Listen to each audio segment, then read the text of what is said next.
Attaquer après la pause la logique du parasitisme, le constat qui est fait, et vous allez voir que dans la première table ronde, on va vraiment planter le décor, et après, les approches qui peuvent être proposées. Alors, ils ont eu peur que je loupe les noms, que je me trompe, donc ils sont déjà sur scène. J'ai plus besoin d'appeler les gens, c'est extraordinaire. Ils ont pris les micros, je vous laisse, et puis vous avez fait le job. Alors, je vais vous demander d'accueillir et d'encourager les personnes qui sont sur la scène. Tout d'abord, donc Nadine Ravinet. Bonjour, Madame Ravinet. Cécile Cottrell. Céline, je vais y arriver aussi. Céline Cottrell, et c'est moi qui me suis trompé dans mes notes. Et Vincent Le Goupil. Bonjour à vous trois. Alors là, je me concentre. Madame Ravinet, vous êtes enseignant à l'école vétérinaire de Nantes, au NIRIS, et vous êtes orienté ou focalisé, enseignant et chercheur, les deux. Souvent, dans les écoles, on est enseignant et chercheur. Et vous êtes vraiment orienté, focalisé sur tout ce qui est parasitologie. On va en reparler juste après. Céline Cottrell, donc, vous êtes chef de projet filière au sein de Seva. Et avant, vous aviez la charge de la gamme antiparasitaire. Donc, vous étiez en charge de ces dossiers-là. Et vous êtes vétérinaire de formation. Monsieur Vincent Le Goupil, vous êtes vétérinaire praticien dans la Manche et vous êtes dans la commission parasitologie du syndicat. C'est le syndicat ou le SN? C'est Société nationale des groupements techniques vétérinaires. Excusez-moi, c'est pas un syndicat. Alors, est-ce que, Céline, on peut commencer pour expliquer pourquoi Seva est là aujourd'hui et pourquoi maintenant? Parce qu'en fait, oui, c'est une question qui peut se poser. Pourquoi vous organisez, co-organisez avec le GTV Pays de la Loire cet événement et pourquoi vous êtes là? La question du maintenant est une bonne question. En effet, on le fait maintenant et c'est particulièrement important d'avoir des réponses aux questions qu'on se pose maintenant parce qu'il y a une évolution de l'attente sociétale, on l'a déjà un petit peu évoqué au cours des débats de la matinée, et on a une évolution réglementaire qui fait que le plan Éco-Antibio 3, qui a débuté l'an dernier, a intégré dans la gestion... s'intéressait exclusivement aux antibiotiques jusqu'à l'année dernière et a intégré maintenant un volet antiparasitaire et donc s'est élargi aux antimicrobiens.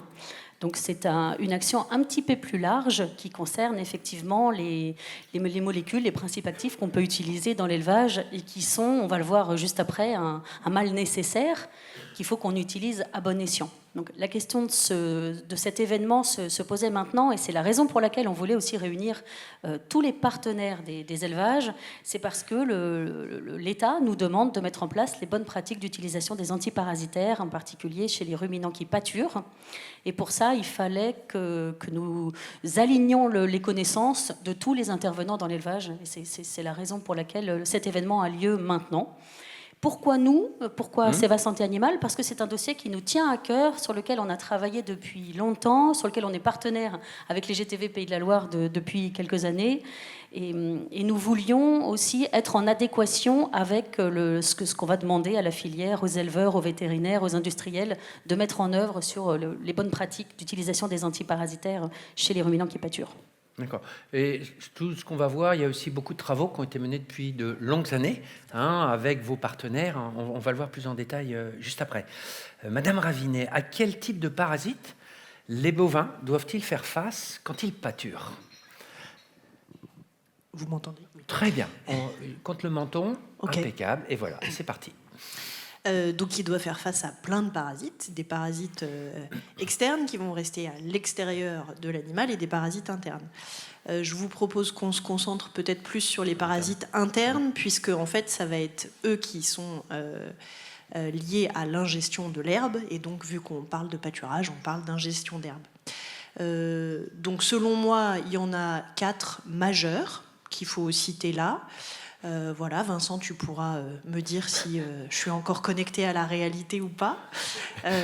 Donc, des vers ronds qui peuvent se situer dans le tube digestif, donc les strongles gastro-intestinaux. Les cousins un peu éloignés, mais quand même des cousins qui se trouvent au niveau de l'appareil respiratoire, donc les strongles respiratoires.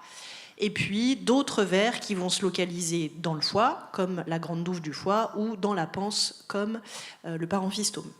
Voilà. Quand on a cité ces 4-là, on est quand même dans le haut de la liste en matière de fréquence de ces parasites et de leur impact sur la santé des animaux et les productions.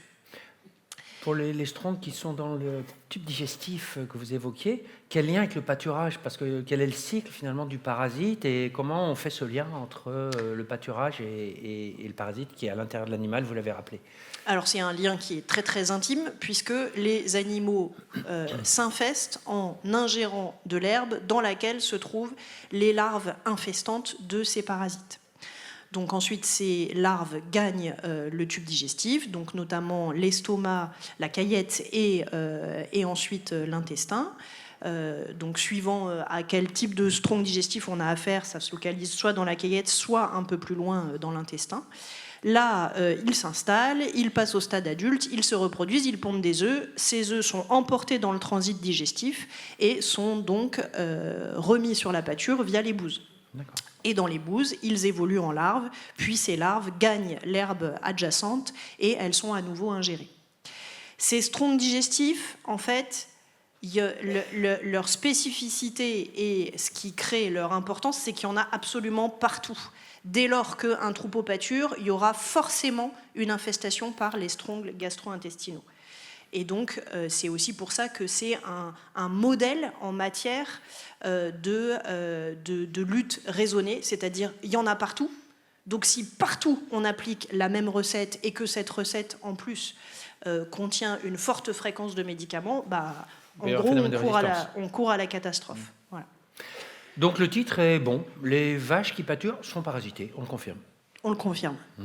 Toutes. En tout cas, c'est par rapport à ce que vous disiez sur l'intestinal. Monsieur Le Goupil, fort de ce qu'on vient d'entendre, quel est le conseil, puisque vous êtes praticien, je le rappelais dans la Manche, vous donnez aux éleveurs par rapport à ça, et vous commencez à évoquer une approche finalement à la fois prophylactique, traitement, mais globale finalement. Quels sont les conseils que vous donnez aux éleveurs face à ce constat qu'on vient de faire? Quand on parle de pâturage, et puis on va citer principalement sur les strongs digestifs. Oui. En fait, dans une exploitation de bovins, on a vraiment deux populations différentes de bovins. On a des bovins qui sont naïfs, qui ne sont pas immunisés, c'est les jeunes bovins. Donc en général, c'est les premiers de pâture où en élevage allaitant, on les veaux sous la mer, et après on a les bovins adultes. Et en fait, le job de l'éleveur, c'est de permettre l'acquisition de l'immunité aux jeunes bovins. D'accord. Et l'acquisition de l'immunité, elle va se faire par un contact modéré mais régulier qui va permettre progressivement à la jeune génisse ou au jeune veau d'acquérir son immunité. On estime qu'il faut 8 mois de temps contact entre le parasite et le bovin pour avoir une immunité complète et définitive. C'est ça qui est un petit peu magique avec les strongs digestifs. Et ça marche qu'avec les bovins, ça marche pas avec les chevaux, ça marche pas avec les petits ruminants. C'est que l'immunité, une fois qu'elle est acquise, elle est pérenne et durable. Ah d'accord, on la conserve. Et donc du coup, ça veut dire quoi? Ça veut dire que on comprend que la nécessité du contact, mais à un niveau, vous avez dit moyen, hein, c'est bien ce que j'ai entendu. Et donc comment on régule ça, quoi? C'est-à-dire comment on fait en sorte que les génisses ou les veaux soient en contact avec des populations, vous avez dit moyennes, quoi? Alors il y a beaucoup de stratégies. La stratégie médicamenteuse et traitement antiparasitaire, c'est ce qui va venir à la fin. Oui. Au départ, on va vraiment agir sur la zootechnie. Donc, ce qui va permettre de limiter l'impact des parasites sur les jeunes bovins, ça peut être par exemple la technique de pâturage, la rotation de pâture, qui est un élément qui est une technique qui fonctionne très très bien pour limiter le contact. Ça peut être la complémentation des animaux au pâturage. Ça peut être du copâturage. Donc faire pâturer plusieurs espèces différentes sur la même parcelle.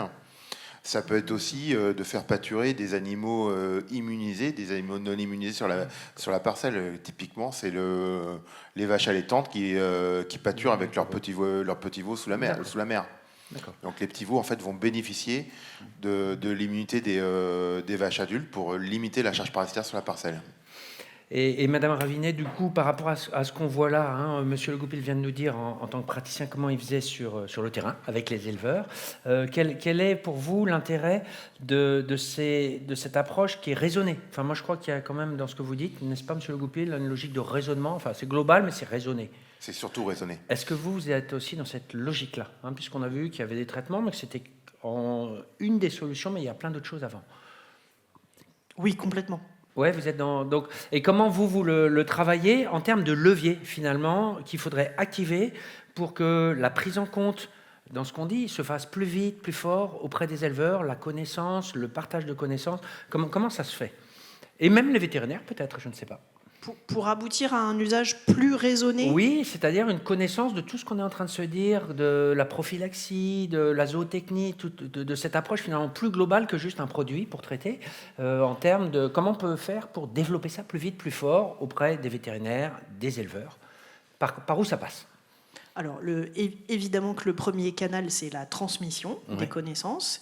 Donc ça passe par l'enseignement, bien sûr. Donc l'enseignement de la formation initiale de tous les acteurs de la santé animale en élevage.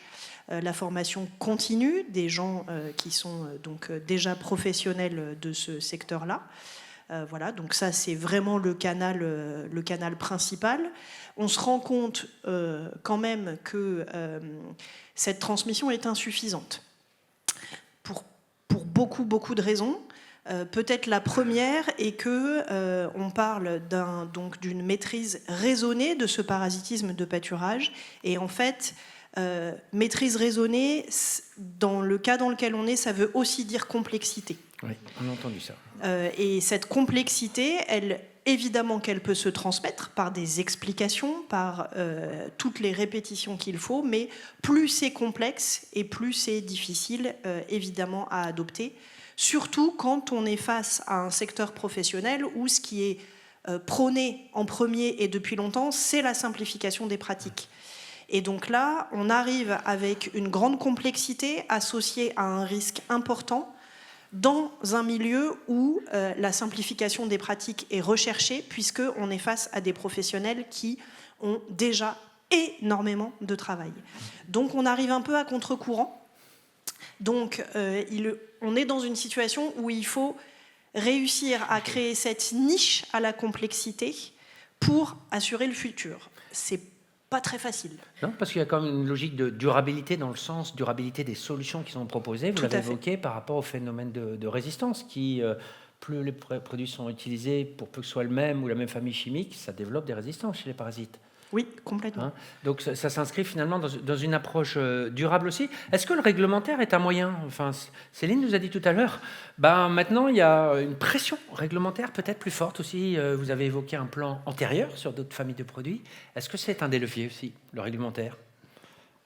Oui, certainement. Après, je viens de faire 2 heures de voiture où j'ai écouté une émission avec un anthropologue qui disait « La loi n'a jamais changé les comportements ». Effectivement. Donc, ça met une pression, mais ça ne fait pas le changement. Du coup, je suis un peu gênée. Je ne sais pas comment répondre avec cette émission que je viens d'écouter. Ah bon, mais, on en reparlera après le temps. Oui, je pense que le réglementaire peut être un levier, mais parmi beaucoup d'autres. Le premier restant la formation et la pédagogie. Alors vous, Monsieur Le Goupil, qui êtes aussi... Je voulais juste ajouter qu'effectivement, comme tu le disais si bien Nadine, la loi ne fait pas tout, et la raison de la jeunesse de cet événement, c'était ça. Tu le disais, il faut partager la connaissance, faire des formations, se parler entre différents interlocuteurs, mais voilà, c'est la raison pour laquelle on est là aujourd'hui, complètement. Monsieur Le Goupil, vous qui accompagnez les éleveurs au quotidien, on a évoqué un changement, on a dit c'est un changement, complexité, pas évident. Comment on fait? On répète, on prouve que ça marche. Comment on convainc les éleveurs au quotidien de cette approche qu'on est en train de discuter? Moi, je trouve qu'il y a un excellent moment dans l'année pour parler de parasitologie avec les éleveurs, c'est le moment du bilan sanitaire, qui est à peu près obligatoire pour pouvoir prescrire des médicaments hors examen clinique. Nous, ça a été le premier travail qu'on a fait dans les premiers bilans sanitaires qu'on a réalisé il y a peut-être 15 ans maintenant, ça fait pas loin de 15 ans qu'on fait des bilans sanitaires, que c'est devenu obligatoire. Et donc on a commencé à faire des bilans sanitaires. Il y avait une étape en fait dans la rédaction des protocoles de soins où on s'intéressait à la conduite d'élevage, à l'utilisation des antiparasitaires, et on a essayé d'apporter des actions correctives. Voilà. Donc c'est un passage qui est devenu obligé, puisque vous dites qu'il y a cette approche, mais c'est aussi un moment privilégié où on se pose et on reprend un peu l'ensemble des pratiques. C'est ça ? C'est vraiment... En fait, le bilan sanitaire, on a deux façons de le voir. Soit on le perçoit, que ce soit le vétérinaire ou l'éleveur, on le perçoit comme un moment pour faire, où c'est de la paperasse. Oui, obligation. C'est obligatoire et il faut faire le papier pour pouvoir acheter les médicaments. Soit on le perçoit comme un moment où on passe 1 heure et demie à se poser, à échanger sur des problématiques et à commencer à travailler sur des solutions à ces problématiques, dont la parasitologie. Donc il y a vraiment cette notion d'accompagnement, conseil, échange de points de vue dans cet échange que vous évoquez. Oui, c'est ça. Hein Madame Ravinet, on a évoqué donc les strongles digestifs. Vous avez évoqué d'autres parasites tout à l'heure, les respiratoires aussi. Est-ce que vous pouvez nous en dire un peu plus ? Est-ce que l'approche est la même ou pas ? Non, l'approche n'est pas la même. Alors pour les strongles respiratoires, qui sont donc les cousins qui viennent se loger au niveau respiratoire, donc ce ne sont que des cousins, c'est pas des frères jumeaux, donc ils fonctionnent pas pareil. Donc déjà leur localisation dans l'organisme des bovins est pas du tout la même, c'est au niveau respiratoire. Et contrairement aux strongles digestifs qui sont absolument partout dans tous les élevages, il existe des troupeaux sans strongles respiratoires.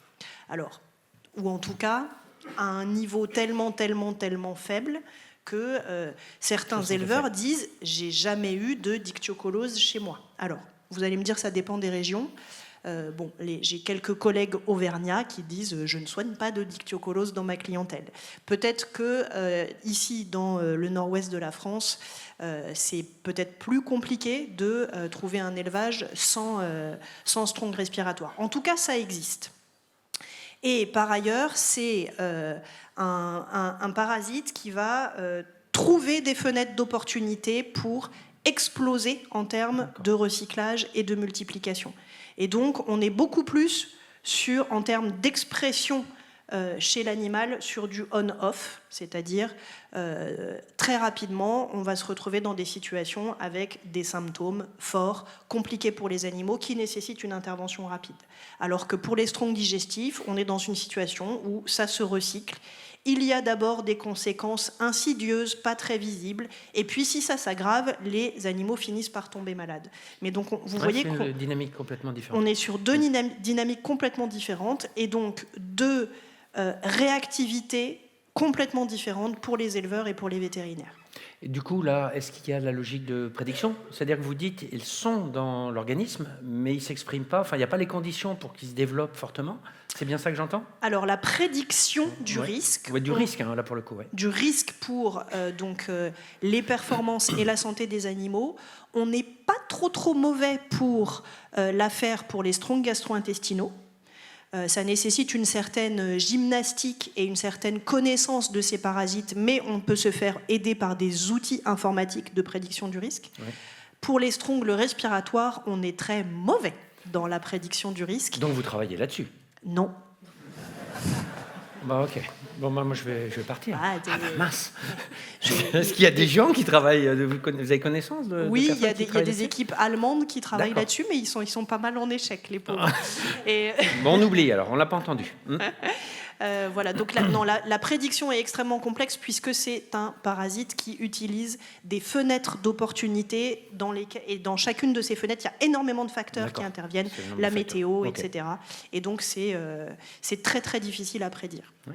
Donc finalement, les strong gastro-intestinaux, on va être dans une logique où on va chercher à anticiper les problèmes et donc à être dans une logique préventive, alors que pour les strong respiratoires, on va être dans une logique curative, ça explose et j'interviens au plus vite.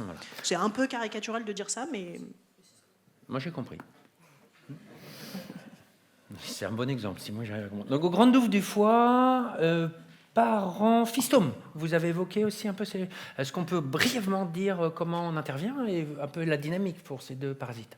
Alors, c'est deux parasites qui se ressemblent sans se ressembler, mais en tout cas, ils ont un point commun extrêmement fort, c'est qu'ils sont associés à des zones humides présentes sur les pâtures.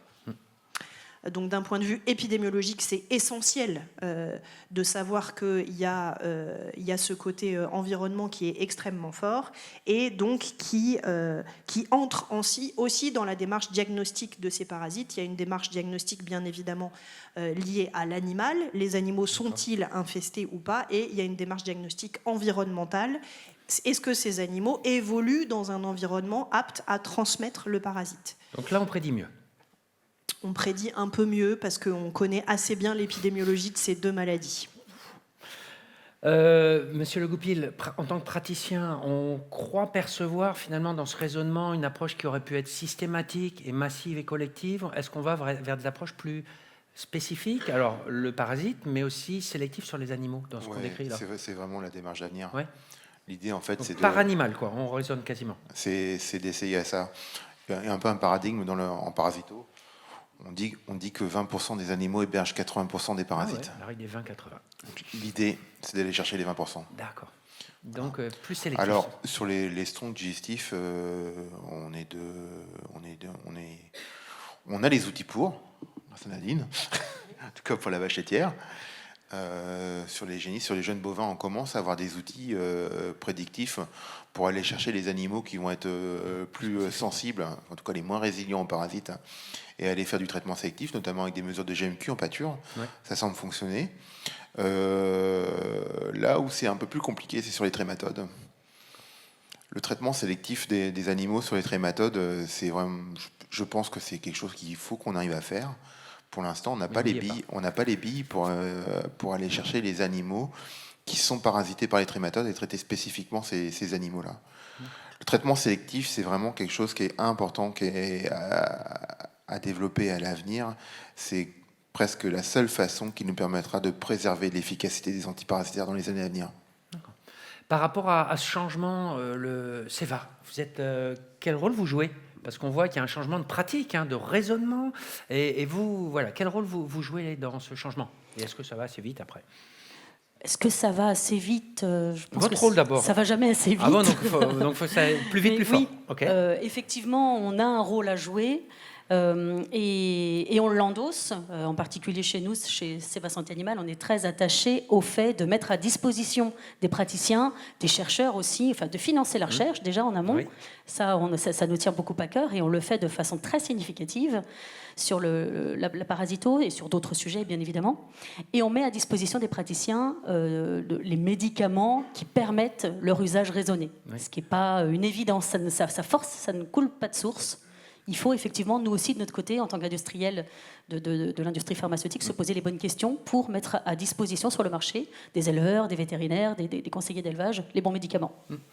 On a vu quand même qu'il y avait un enjeu de changement d'information et de formation. Est-ce que vous développez aussi des outils, je sais pas, pédagogiques, que vous mettez à disposition? Parce que je pense que les groupements techniques vétérinaires ont ce rôle aussi de multiplicateur, finalement, de déploiement de cette approche. On ne parle pas de produits, là, d'approche au niveau des éleveurs. Est-ce que vous mettez à disposition des outils comme ça? Oui, tout à fait. Et le groupement technique des vétérinaires le fait aussi. D'accord. Tout le monde a à cœur, effectivement, de rendre... On l'a dit tout à l'heure, Nadine l'a dit très simplement, mais la parasitologie, c'est un univers assez complexe où ça mêle de la pousse d'herbe, de la climatologie, de la conduite d'élevage, du chargement, des choses qu'on subit, avec la vie des parasites qui sont très adaptés à la prairie, bien plus que les ruminants qui y pâturent. Donc c'est très complexe. Et donc on a de cesse, et les enseignants, et les vétopraticiens, et nous, industrie pharmaceutique, de mettre à disposition de la profession des outils pédagogiques, pour nous y aider, des outils de simplification, des outils pour se mettre le pied à l'étrier de comment est-ce qu'on fait mieux dès maintenant. J'allais dire demain, mais pas demain, maintenant. Aujourd'hui même. D'accord. Hier, c'est trop tard. Hier, pour ceux qui ont déjà pris le train, mais aujourd'hui en tous les cas. Monsieur Le Goupil, on a évoqué le réglementaire plusieurs fois, le fait, l'obligation ou pas. Est-ce que finalement, on peut aussi passer par les RCP? Est-ce que c'est des moyens de communication complémentaires, de lier les produits à des tests ou des mesures antérieures au traitement? Non? Je vais pas trop avoir Nadine, je sais pas si tu peux... Je sais pas, parce que est-ce qu'il y a des laboratoires qui mentionnent dans les étiquettes et puis les RCP le fait de la nécessité, avant de traiter, de faire ça? On commence à le voir. Il y a certains médicaments vétérinaires où dans le RCP, c'est clairement indiqué qu'au préalable, avant de prescrire le médicament, il faut avoir établi un diagnostic. D'accord. Donc c'est un préalable. Et ça, c'est à l'initiative des labos. Il n'y a pas d'obligation. C'est sur le RCP du médicament. Ce n'est pas une obligation réglementaire. C'est pas une obligation. En Europe du Nord, je ne veux pas dire de bêtises, mais en Europe du Nord, Suède, Norvège, le diagnostic préalable, il est obligatoire. D'accord. Donc là, en gros, vermifugé, un bovin ou un cheval, copro avant traitement, obligatoire. Clairement. On n'en est pas encore là. Il y aura un lien avec les ateliers. Cet après-midi, vous verrez, ce thème sera abordé différemment, pratico-pratique. Vous aurez l'occasion d'en reparler en petit groupe. Oui, en temps, rien de trop. Est-ce qu'on a des questions? Non, mais ça va. Est-ce qu'on a des questions? Paul? Oui, il y en a deux. Enfin, deux, j'ai résumé en deux, on va dire. Donc, Monsieur Le Goupil, tout d'abord. Donc, en fait, nous a dit qu'il y avait un intérêt à faire du copâturage pour l'immunité, pour transmettre l'immunité entre, par exemple, la mère et la vache allaitante et son veau. Comment ça fonctionne, en fait? Comment fonctionne ce transfert d'immunité?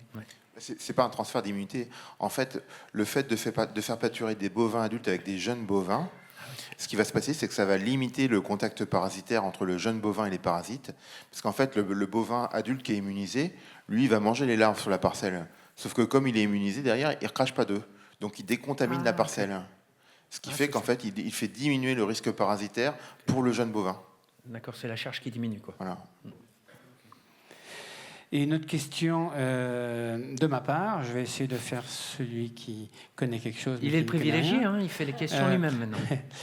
Y a-t-il des signes alors j'ai du mal à lire ce mot-là, pathognomoniques, voilà, de l'infestation par les strongs digestifs, que ce soit sur les génisses ou les vaches laitières? Alors, sur les... Okay. Non, mais pour savoir si tous les deux, vous avez quelque chose à dire. Allez-y. Sur les génisses de première année de pâture, les premiers signes qui vont apparaître, on va dire, c'est une diminution de la croissance, un poil piqué, des animaux qui commencent à être un peu maigres, des selles qui commencent à se ramollir. Et puis au fur et à mesure, on va avoir des animaux qui vont être cachectiques, en diarrhée, qui tombent par terre, qui ne se lèvent plus. Voilà. Sur des vaches laitières, des signes des vaches adultes, des signes typiques d'infestation par des strongs digestifs. Moi, je ne les connais pas. Il n'y en a pas. C'est sous-production laitière, éventuellement, sur quelques animaux, dans certaines conditions particulières. Mais moi, on me montre un troupeau de 50 vaches laitières comme ça, identiques, on me dit lesquelles sont parasitées, je suis incapable de vous dire lesquelles, comme ça. Oui, je suis d'accord. Donc la réponse, c'est non, il n'y a pas de signe pathognomonique. S'il y en avait, ça nous rendrait les choses beaucoup plus simples, justement, pour sélectionner les lots et les animaux à traiter. Et j'irais même peut-être un peu plus loin, et peut-être je suis un brin provocatrice en disant ça, mais du coup, le fait que les signes de ce parasitisme puissent être des signes d'autres atteintes de la santé des animaux aussi, fait qu'il y a bien des situations où les parasites ont bon dos. Et où du coup on met sur le dos des parasites un défaut de croissance ou un défaut de production laitière. En mettant ça sur le dos des parasites, ça pousse à utiliser des antiparasitaires, alors que finalement le problème de fond était ailleurs. Et donc il faut être très vigilant là-dessus. Et ça veut, pour justement éviter un usage des antiparasitaires dans des contextes où il n'y en a pas besoin. Et donc ça nécessite quoi? Ça nécessite d'être de passer plus de temps dans la démarche, dans l'enquête diagnostique à conduire par donc l'éleveur et son vétérinaire pour identifier le problème de fond, auquel peut-être les parasites viennent rajouter du malheur. Ça oui, mais c'est pas pour ça que c'est eux les premiers à mettre en cause. Donc approche plus large. Merci beaucoup, je crois qu'on peut les applaudir.